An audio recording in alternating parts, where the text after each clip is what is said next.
It's mid to late summer in the high desert garden, and it's time to plan the fall garden. Hey guys, it's Sam and welcome back to High Desert Gardening. Today I wanted to share with you guys my process for planting the fall garden. The first thing that I do when planting the fall garden is look up the first expected frost date. In my area it's about October 15th, which means I have approximately 60 days or so to get things growing. With that being said, you can certainly start a little bit earlier to get some of the longer growing crops like cabbages, broccoli, and cauliflower. However, I'm planting this a little bit late on purpose so that I can overwinter some of these plants like I did last year. Otherwise, I've selected and made a list of plants that I want to grow that should be within the 60-day time frame. First up is radish seeds. Now these are daikon radish and these are supposed to grow really big. Last year I planted some small, I believe they were called French breakfast radishes, which were approximately 3 inches or so long, and I used seed tape. I'll include the link to that video below if you're interested in seeing that process. Otherwise, radish is a very fast crop and generally is ready within 30 to 50 days or so, so this should definitely be ready by the time our frost rolls in. So here I have some fine, well draining but moisture retaining seed starting mix. And for the radishes, I'm using these biodegradable cells so that I don't have to mess with the roots once the radish is ready to transplant. Now you can certainly direct sow a lot of these plants into the ground. However, I'm having some problems with pests, including some roly-polies that chop the plant off as soon as it sprouts, as well as some squirrels that are coming through and eating things. So I really want to make sure that these seedlings do well and survive and they're just not killed prematurely. So I'm going to be transplanting them after starting them from seeds. Now the first thing I'm going to do is cut some holes into the bottoms of these peat cells. You don't absolutely have to do this, but for my seedlings I always like to bottom water, and this will allow the water to penetrate from the bottom and really soak up the soil.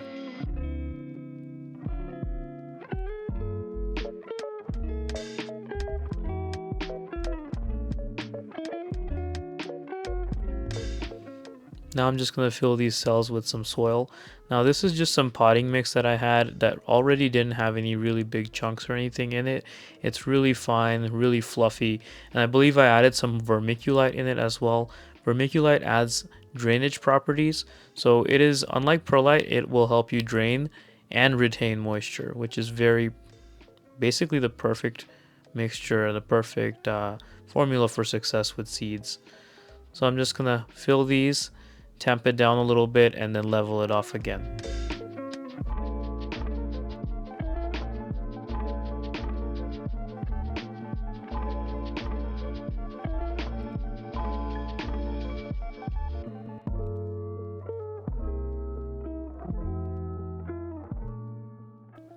I'm just thinking about how easy it's going to be to transplant these radishes from these peat cells. So once the radishes are grown and I can control and prevent pest damage and other environmental factors, and at that time I can just separate these cells and just stick them right into the ground without messing with the roots. And since radish is a root vegetable, I think it'll really appreciate being transplanted without any damage to the roots. Read the package label for your seeds to determine the seed spacing and seed planting depth, even when you're using containers and seed starting trays like this. Now I'm just going to dibble a little hole. There's really two ways that you can do this. You can make one hole and put a couple seeds in each hole, and this just ensures that you get at least some germination in the cell.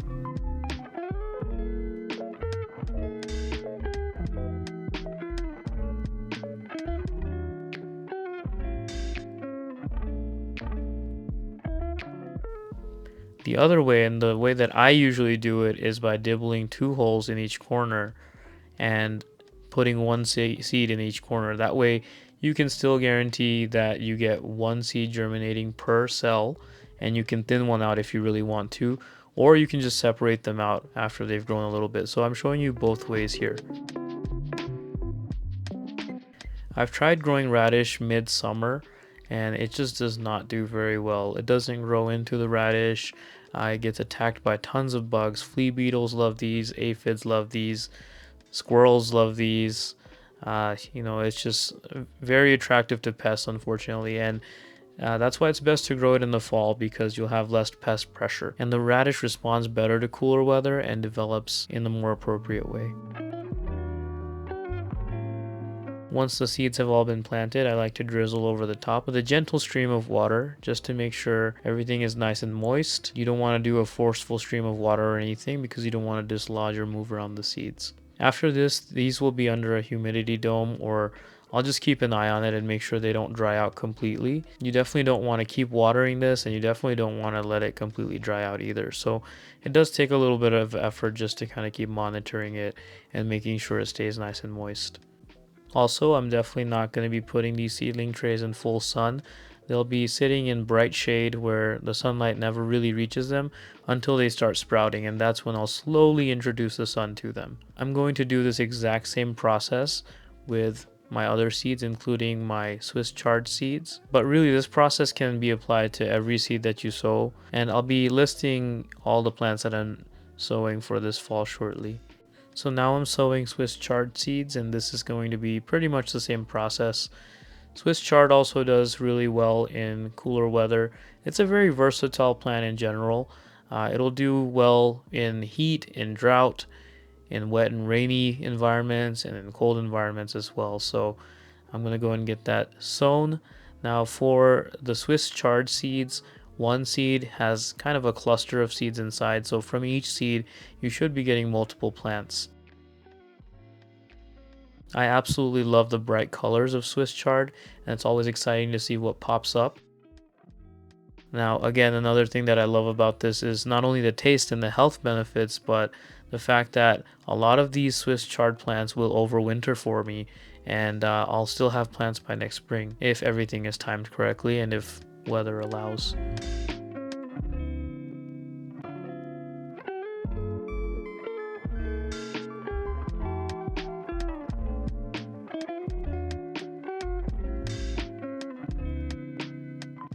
Now that that's watered in, I'm going to make sure to label this.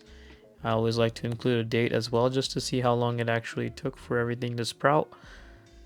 Again, these are going in bright shade, no bright sun until they show some signs of green growth and sprouting. The nice thing about planting these things in the summer is the heat really helps with germination, and you really don't have to do anything as far as getting them used to the heat and the hot weather and the sunlight. I'm keeping all of these seed trays outside, so they'll already be kind of used to temperature, and I'm going to be making gradual introductions to sunlight and the wind and the less humid environment. Now I'm going to show you guys another way that I sow seeds. So I just have a basic plastic cup here, and I'm going to make a couple holes in the bottom for drainage.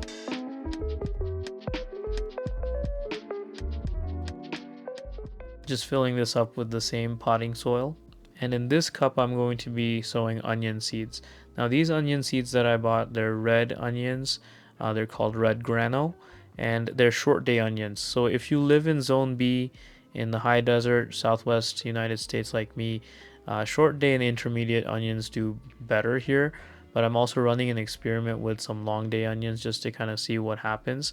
But these seeds are nice as they're already coated with some clay material, and they're really easy to see. So I kind of picked these for the video so that you guys could see how I'm sowing them.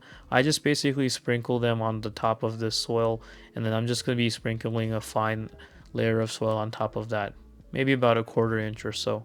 Now you'll notice I'm not really paying attention to spacing requirements with regard to these seeds, just because onions tolerate being close together like that for now, and they tolerate being pulled apart and planted without any big problems in my experience.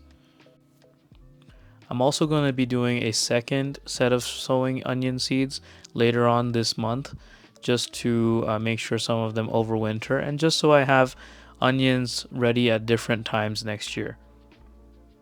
This is also called succession planting, and I really love doing that. Once I have that fine soil on top, I'm just going to tamp it down and then give it a nice little drizzle of water, just like with the other seed starting trays.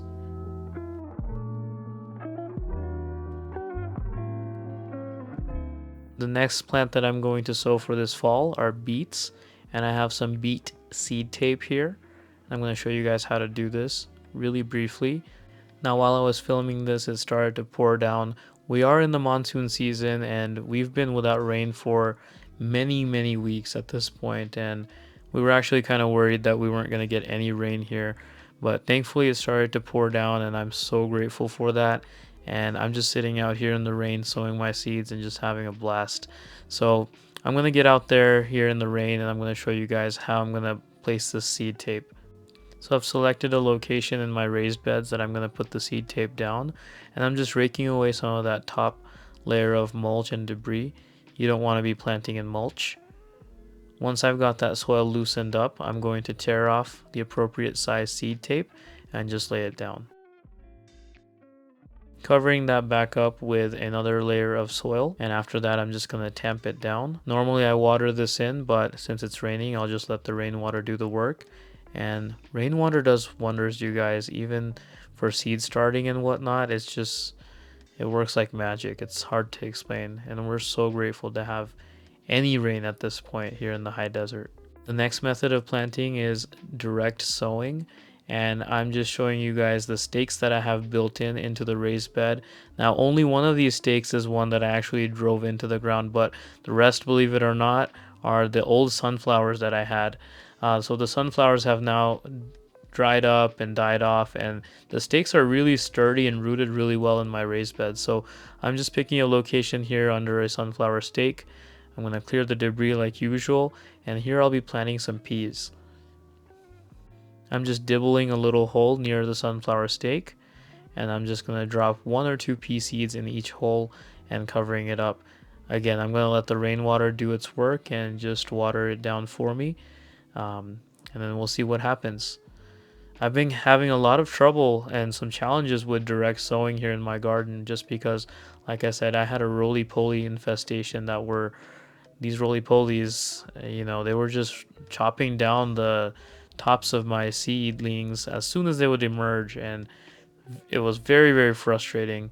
I did treat with some Sluggo Plus, which is really good, and it helped quite a bit, but I'm relying mostly on my seedling trays and whatnot so that I can get my plants strong and avoid the pest and avoid the environmental pressures, and then I can slowly introduce them into my garden beds. The garden's looking really beautiful this evening. It's all overcast and moist with that gentle rain and the rainy showers. It's just spectacular out here tonight.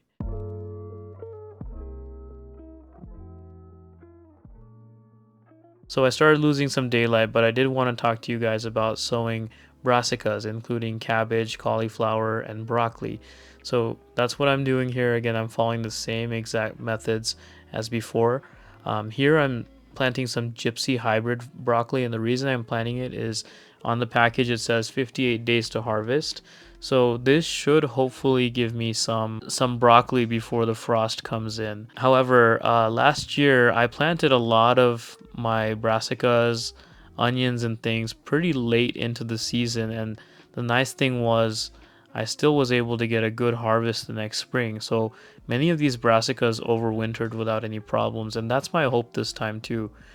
I know a lot of people might think, it's way too late to be sowing fall crops in zone 7B, especially these brassicas, but I'm doing it intentionally. I don't really want a lot of fall harvest with regard to brassicas and such for this fall. I'd rather have them overwinter and give me nice big crops next year. So that's my goal.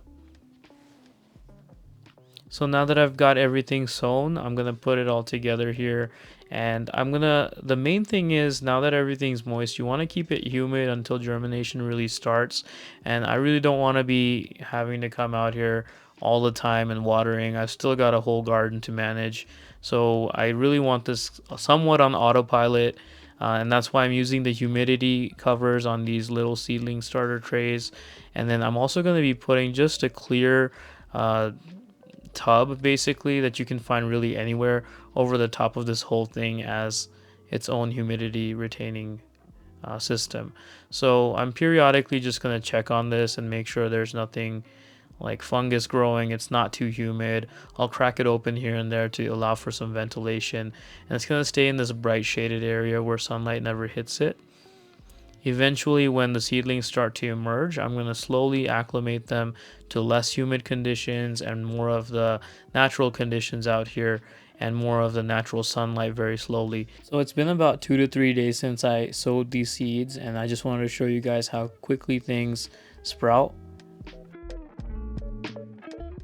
So as you can see, there's already some sprouts emerging, and this system definitely works. So I'm going to take this opportunity to go over everything that I've planted for this fall. As you can see here, these are the radishes, and they've already started to sprout just 2 to 3 days into this. Here I have a couple different kinds of cabbage, cauliflower, and broccoli growing.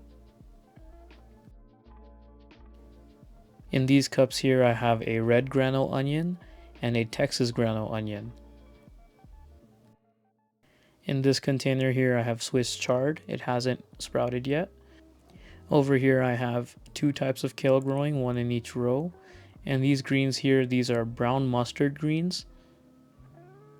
And I'm also experimenting with a long day variety of onion just to see how it's going to do. Over here I'm growing some ruffled spinach. So now that these seedlings are coming up, what I'm going to do periodically is open the humidity domes just to let them vent. And I'm going to go and start putting them out in overcast weather. Today is a great overcast day, so I'm just going to kind of put them out in the natural light.